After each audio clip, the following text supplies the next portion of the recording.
Le social bookmarking en langage simple. Je ne m'en sors pas. Savez-vous qu'il existe plus de 15 milliards de sites internet? Pour nous y retrouver, il faut sélectionner les meilleurs et les mettre de côté. On a le choix. On peut les ajouter au signet ou aux favoris de notre navigateur. Non, c'est vite le bazar. Et puis, ces favoris n'apparaissent que sur un ordinateur donné.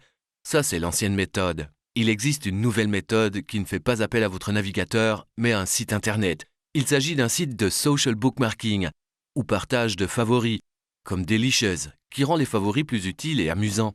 Nous allons voir 3 points. Ce qu'est le bookmarking, l'importance des tags et l'aspect social de ces sites. Pour commencer, allez sur delicious.com et créez un compte gratuit. Vous découvrirez alors une manière très facile d'ajouter des boutons à votre navigateur. Faites-le bien, car c'est le bouton Tag qui vous permettra d'ajouter des favoris à ce site.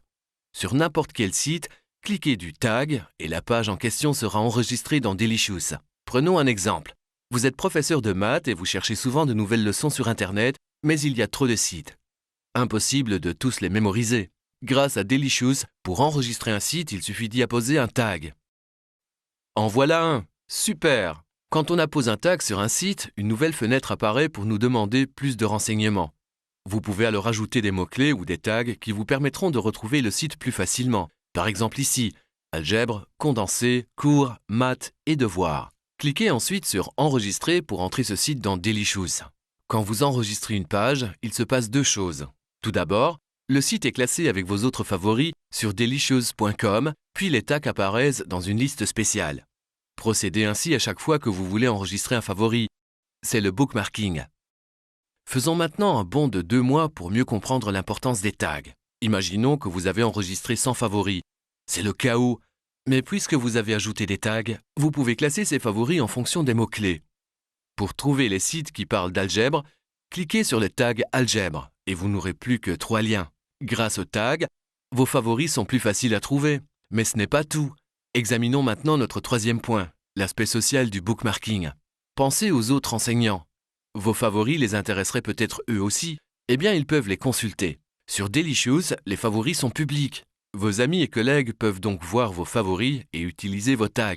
Voilà pourquoi on parle de social bookmarking. Vos favoris servent aussi aux autres.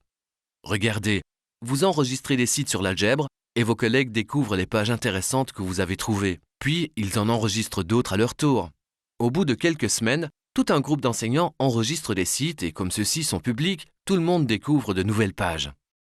Ensemble, vous formez un réseau qui met régulièrement en évidence des sites intéressants et utiles en les organisant autour de tags. Ainsi, les sites de social bookmarking mettent de l'ordre dans le chaos. N'oubliez pas les 3 étapes. Créez un compte sur un site de social bookmarking et ajoutez les boutons à votre navigateur. Enregistrez des favoris en y apposant des tags. Et enfin, pensez à l'aspect social. Vous verrez que les favoris des autres sont aussi utiles et amusants. Voilà le social bookmarking en langage simple.